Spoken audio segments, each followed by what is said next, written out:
There is a precise psychological phenomenon that occurs right before a human life undergoes a radical expansion.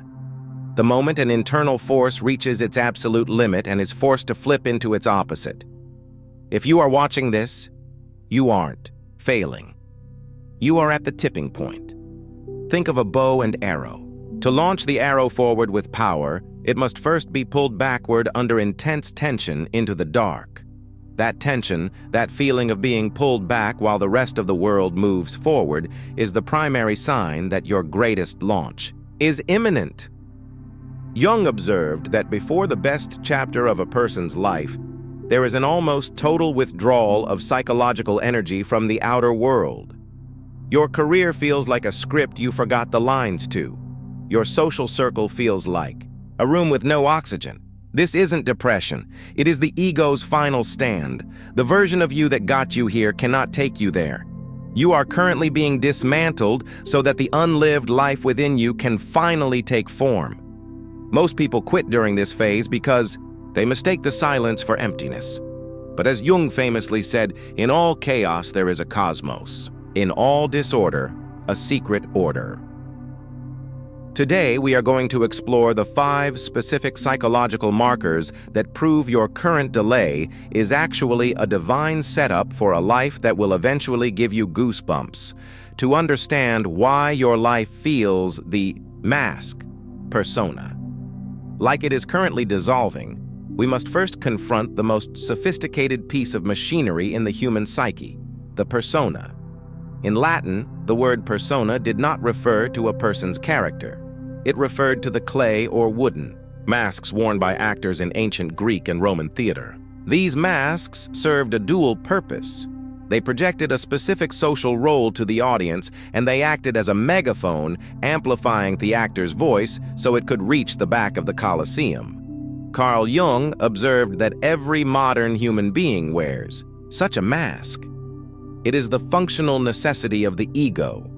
It is the professional you, the polite you, the accommodating you. It is the version of yourself you have spent decades perfecting so that society would grant you safety, status, and a sense of belonging. The persona is how you negotiate with the world. It is the social skin that protects your sensitive inner core from the harsh friction of the collective. But here is the danger that Jung spent his life warning us about. The persona is a utility, not an identity. Jung famously wrote that the greatest tragedy of the human soul is when we become identical with our masks. When you spend 30 years being the reliable one, the successful provider or the strong leader, the ego begins to fall into a dangerous trance. It starts to believe that the mask is the face. You stop being a living, breathing, multifaceted soul and start being a performance. You aren't living your life anymore. You are managing a brand. You have sacrificed the gold of your authentic nature for the lead of social approval. The primary sign that you are standing on the threshold of your best chapter is the sudden visceral onset of what Jungian analysts call psychological bankruptcy. Think of your psychic energy, psychological collapse as a currency. Every time you smile when you are actually grieving, every time you say yes to a project that bores your soul, and every time you suppress a radical idea to avoid rocking the boat, you are paying a tax. It takes an immense amount of soul capital to keep the mask in place. For years, you have been running a hidden deficit. You have been borrowing energy from your future, from your health, and from your unlived dreams just to keep the performance of your current life running. Then one day, the bank of the subconscious simply closes its doors. Suddenly, you find yourself broke. This is the moment you realize you can no longer perform the role that once came so naturally. You sit in a meeting and the corporate jargon feels like cold sand in your mouth.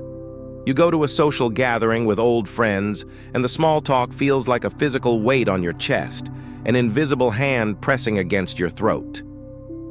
You look in the mirror and don't recognize the person looking back. Not because you've changed physically, but because the mask has finally become too heavy for your spirit to support. To the outside observer, your boss, your spouse, your peers, this looks like a breakdown. They might say you've lost your edge, that you're not yourself, or that you're burned out. But in the Jungian perspective, this is not a sign of failure. It is a sign of subconscious rebellion. Your soul is currently on strike. It has realized that the vessel of your current life is too small for the person you are becoming. Jung believed that this bankruptcy is a divine intervention from the self, the totality of the psyche. Your soul is intentionally withdrawing its investment from your old life. It is divesting from the persona because it needs that energy to build the sovereign self. In this stage, you might feel a strange cold indifference to things that used to matter deeply. You might find yourself being difficult or unsociable for the first time in your life. You stop caring about being liked and start obsessing over being true. This isn't a loss of social skills. It's the birth of sovereignty. You are finally realizing that your rare personality was never meant to fit into a standardized mold. This is the death of the good child. Most of us are conditioned from birth to be the good child, the one who fulfills the unlived dreams of our parents or the expectations of our culture. But as we approach our highest chapter, that good child persona begins to rot. It smells of stagnation. The sudden selfishness you feel is actually the first spark of individuation. You are no longer willing to trade your soul for a seat at a table where you aren't truly seen. It is a violent, uncomfortable process. It feels like a loss of power, because the only power you've ever known was the power of the mask.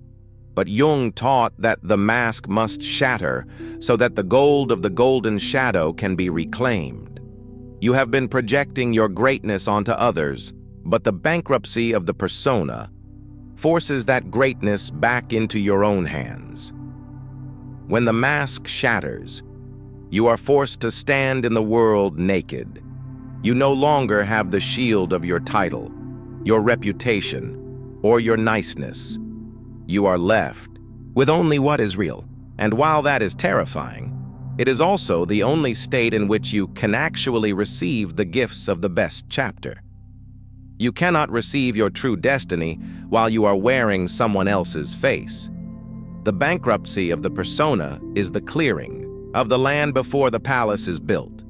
If you feel like you can't keep it up anymore, if the act is failing and the audience's applause no longer satisfies you, do not panic. You aren't failing at life. You are failing at being a character in a play that was never written for you. This is the first shock. The ghost is finally leaving the machine, and for the first time, the machine is silent.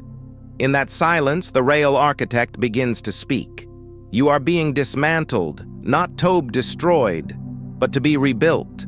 If the first stage of your transformation was the unlived life returns withdrawal of energy from the world, the second stage is an invasion. Carl Jung famously stated, "Nothing has a stronger psychological influence on their environment and especially on their children than the unlived life of the parents."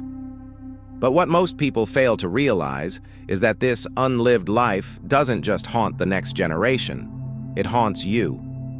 As you approach the best chapter of your life, the parts of yourself that you have suppressed, neglected, or put on a shelf to survive, the first half of your journey begin to stage a coup.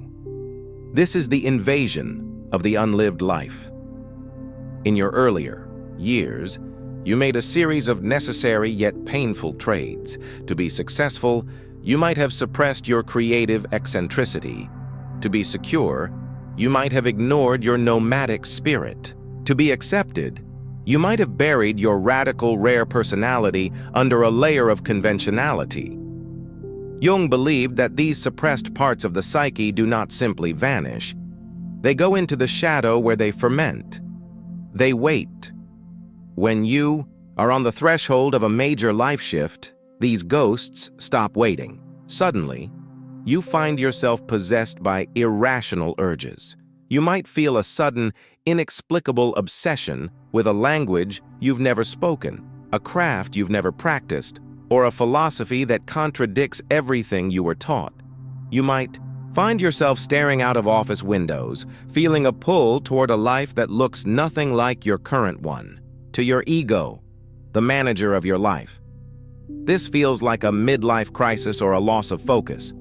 But in the Jungian forge, this is the blueprint of the new self leaking through the cracks. The best chapter of your life requires a version of you that is whole, not just good. Most people spend their lives trying to be perfect, but Jung's goal was wholeness. Perfection requires the exclusion of everything messy or unproductive. Wholeness, however, requires the integration of everything you've left behind. The unlived life is the collection of all those missing pieces. It is the gold you dropped in the dark because you thought it was too heavy to carry while you were climbing the social ladder. This is why, right before your life expands, you often feel a profound sense of grief. You grieve for the artist you didn't become at 20. You grieve for the risk you didn't take at 30. This grief is a vital signal. It is the unlived life demanding to be mourned so that it can finally be integrated. You aren't just remembering the past. You are reclaiming the energy that was trapped in those old versions of yourself. In this phase, you might experience what Jung called active imagination or vivid symbolic dreams. You might dream of forgotten rooms in your childhood home or find yourself meeting strangers in your subconscious who feel more familiar than your own family. These are the ambassadors of your unlived life. They are coming back to offer you the tools you will need for your next chapter. The artist you suppressed holds the vision you need for your new career. The rebel you silenced holds the courage you need to break away from toxic cycles. The seeker you ignored holds the meaning that will sustain you when the applause of the world fades. The world will tell you that it's too late to listen to these voices. They will call you a late bloomer as if it is a consolation prize. But Jungian psychology teaches us that the most magnificent trees are those that grow the slowest. The unlived life isn't a list of missed opportunities. It is a reservoir of untapped power. If you feel sudden, irrational urge to change direction, if you feel a hunger that food cannot satisfy and a thirst that status cannot quench, do not suppress it. You are being recruited by your own soul. The unlived life is the raw material of your best chapter. You are being asked to stop living a life that was assigned to you and start living the life that was designed for you. This is the moment the vessel of your life begins to change its shape. You are no longer just a professional or a provider. You are becoming an alchemist. You are taking the lead of your past regrets and melting them down to find the gold of your true calling. The invasion feels like chaos because it disrupts your orderly life. But as Jung famously said, in all chaos, there is a cosmos. In all disorder, a secret order. The chaos you feel right now is actually the secret order of your future self, making room for its arrival. You are being dismantled so that the unlived life can finally become the lived life. Losing your reflection as you move through the dismantling of your persona and the invasion of your unlived life, you enter the most silent and perhaps most terrifying stage of the transformation. Carl Jung called this the withdrawal into the interior castle, but in modern terms, we call it the breaking of the social mirror. For the vast majority of your existence, you have lived reflectively. From the moment you were born, you used the people around you, parents, teachers, peers, and partners, as a mirror to tell you who you were. If they smiled, you were good. If they promoted you, you were successful. If they sought your company, you were worthy. This is the social mirror, and for most, it is the only way they know how to navigate reality. They are not directed by an inner compass, but by the consensus of the room. But as you stand on the precipice of the best chapter of your life, a strange and jarring phenomenon occurs. The mirrors stop reflecting you. Suddenly, you find yourself in a state of sacred isolation. It often begins with a sense of frequency mismatch. You sit with old friends, people you've known for a decade, and you realize with a sinking heart that you no longer speak the same language. Their concerns feel trivial. Your internal shifts feel unspeakable to them. You try to explain the nigrio or the invasion of the unlived life, and you are met with blank stares or worse, practical advice on how to get back to your old self. This is the moment the mirror shatters. You realize that the people in your life cannot see the person you are becoming. They can only see the ghost of who you used to be. To the ego, this feels like a catastrophe, feels like loneliness, feels like you're being deleted from the social fabric. You might experience a period where your phone stops ringing, where invitations dry up, or where you voluntarily withdraw from the world because the performance of social interaction has become too exhausting to maintain. Most people panic here. They try to fix their relationships or fake their way back into the group. But Jungian psychology teaches us that this isolation is not a punishment. It is a strategic incubation. Jung observed that no significant psychological growth can occur as long as you are constantly being verified by the outside world. As long as you are looking for a reflection, you are a slave to the mirror. To become a sovereign individual, you must go through a period where there is no reflection at all. You must learn to exist in the darkness of the self until your own inner light becomes strong enough to navigate by. This is the birth of inner authority. When the social mirror breaks, you are forced to ask the most dangerous question in the human psyche. Who am I when no one is looking? Who am I when no one is clapping? Who am I when I have no title to hide behind? Most people never answer these questions because they are too afraid of the silence. But for the rare personality, this silence is where the gold is found. Jung believed that the best chapter of a life is always marked by a shift from external validation to internal verification. You stop being a reaction to the world and start being a source in the world. In this stage of sacred isolation, you aren't just losing friends. You are losing the identity anchors that kept you moored to a smaller version of yourself. Your old social circle acted as a governor on your soul, a psychic speed limit that kept you at a pace the group could handle.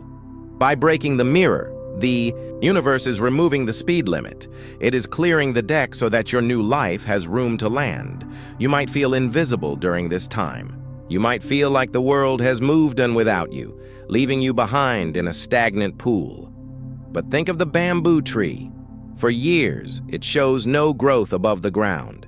It is invisible to the world, but beneath the surface, it is building a massive, complex root system.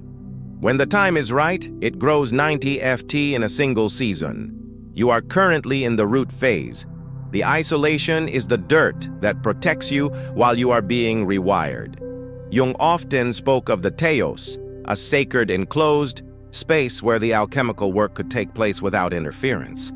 Your current isolation is your teos. It is a boundary that the subconscious has drawn around you to keep the static of the world out while the music of your future self is being composed. The sign that this stage is nearing completion is a profound sense of indifference. You stop explaining yourself. You stop trying to make them understand. You realize that you don't need a mirror because you have become the light. You find a strange, quiet joy in your own company.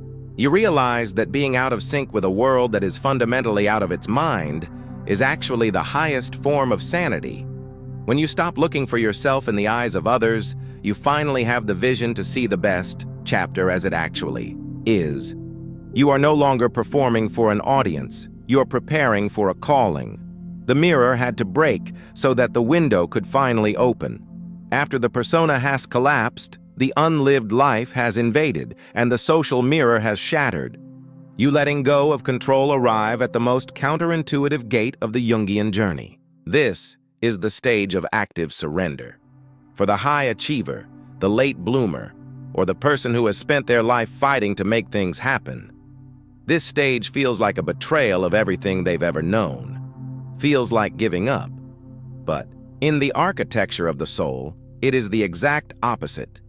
It is the moment the owner of the house finally hands the keys to the architect. Carl Jung observed that the modern ego is a colonizing force. It believes that through sheer willpower, logic, and hustle, it can force the universe to yield. We are taught from birth that if our life isn't working, we must push harder, do more, and grind. But as you approach the best chapter of your life, you realize a terrifying truth. The harder you push, the further the goal retreats. This is because the best chapter is not a destination you reach through effort. It is a frequency you achieve through alignment. Jung called this the shift from the ego to the self. The ego is the small conscious part of you that wants safety, money, and recognition. The self is the totality of your psyche, the vast unconscious, intelligence that knows exactly why you were born and what you are capable of. Before your breakthrough, these two forces are often at war. The ego wants to be a doctor, but the self wants to be an artist. The ego wants security, but the self wants expansion. The paradox of active surrender occurs when the ego finally realizes it is outmatched. It has tried every strategy, worked every hour, and exhausted every fix. Yet, the life it wants remains just out of reach. This is the moment of strategic defeat. Most people mistake this defeat for a crisis. They see the stalling of their career or the emptiness of their efforts as a sign that they have failed. But Jung would tell you that this is the most successful moment of your life. It is the moment the ego's interference finally stops. Active surrender is not passivity. Passivity is doing nothing out of despair. Active surrender is doing everything while being completely unattached to the result. It is the state of the master archer who pulls the bowstring with perfect tension but lets the arrow fly without trying to hit the target. The archer is the target. In this phase, you experience a radical shift in your relationship with time and effort. You stop chasing and start allowing. You realize that your life starts aligning. Delays were not obstacles, but calibrations. The universe wasn't denying you. It was waiting for you to stop shoving so it could finally lead. Jung famously spoke about synchronicity, meaningful coincidences that appear when the internal world and the external world align. When you are in the state of active surrender, these synchronicities begin to accelerate. You stop looking for opportunities, and opportunities begin to find you. A chance meeting, a book falling off a shelf, a sudden hunch that leads to a breakthrough. These are the signs that you have moved from the victim. Life is happening to me. To the Creator, life is happening through me. This is the shift from willpower to willingness. Willpower is the ego trying to bend the world to its image. Willingness is the self opening its doors to the infinite possibilities of the cosmos. When you are willing, you stop asking, when will my life start, and start asking, what is this moment calling out of me? You realize that the best chapter isn't something that happens in the future. It is a quality of being in the present that eventually manifests as a result in the future. This is why right before the big shift, many people feel a strange, quiet calm in the middle of the storm. Their life might still look unresolved to the outside world. They might still be unemployed or single, or in transition, but the anxiety of the chase has died. They have realized that they are the bamboo tree. They have done the deep work in the dark, and now they are simply waiting for the season of growth. They are no longer pushing the river. They have become the river. Jung taught that the self has a teleological urge. It has a goal it is trying to reach. Your soul knows the best chapter better than your mind does. By surrendering the ego's limited map, you are finally allowing the soul's GPS to take over. You might find yourself saying, I don't know what's next. And for the first time, I'm okay with that. This not knowing is the most powerful state a human can inhabit. It is the void of the alchemist, the place where the old form has melted and the new form hasn't yet solidified. It is the state of pure potential. The best chapter of your life requires a version of you that can handle success without attachment. If the universe gave you your gold while you were still in the hustle mindset, you would eventually lose it to the same anxiety that created it. You are being surrendered so that when the gold arrives, you have a foundation strong enough to hold it without being crushed by it. Active surrender is the moment you stop trying to be someone and finally accept the terrifying and beautiful reality of who you already are. You stop acting and start flowing. And in that flow, the best chapter doesn't just arrive, it overflows. We have reached the final gate. You have watched your persona go bankrupt. You have navigated the invasion of your unlived life. You have survived the breaking of the social mirror, and you have mastered the paradox of active surrender. Now you stand before the most formidable challenge of the Jungian journey, your hidden power integration of the golden shadow. Most people are familiar with the shadow as the basement of the psyche, the place where we hide our anger, our greed, and our shame. But Carl Jung made a startling observation. We are often more afraid of our light than our darkness. Within the shadow lies what Jung called the golden shadow. This is the repository of your highest talents, your deepest wisdom, your rare personality, and your capacity for massive impact. The best chapter of your life has been delayed not because you weren't good enough, but because you were too afraid to be great enough. You have spent years playing small, dimming your light so as not to intimidate others or invite the evil eye of envy. You've told yourself that being average was a form of humility, but Jung would call it a spiritual crime. He believed that the refusal to realize one's own potential was the root of almost all psychological suffering. The stalling you have felt is actually the weight of your unclaimed greatness. The final sign that your life is about to shift into its highest gear is a sudden, terrifying realization. You no longer have any more excuses. The victim narrative, the story that you were too late, too broke, or too damaged, finally stops working. You realize that your past struggles were not obstacles to your success, but the training grounds for it. Every betrayal taught you discernment. Every failure taught you resilience. Every dark night taught you how to see in the dark. This is the moment of alchemical transmutation. You take the lead of your past traumas, and through the heat of the crucible, you realize they have always been gold. Integrating the golden shadow means finally owning your rare personality. If you are an outlier, you stop trying to fit in and start building your own world.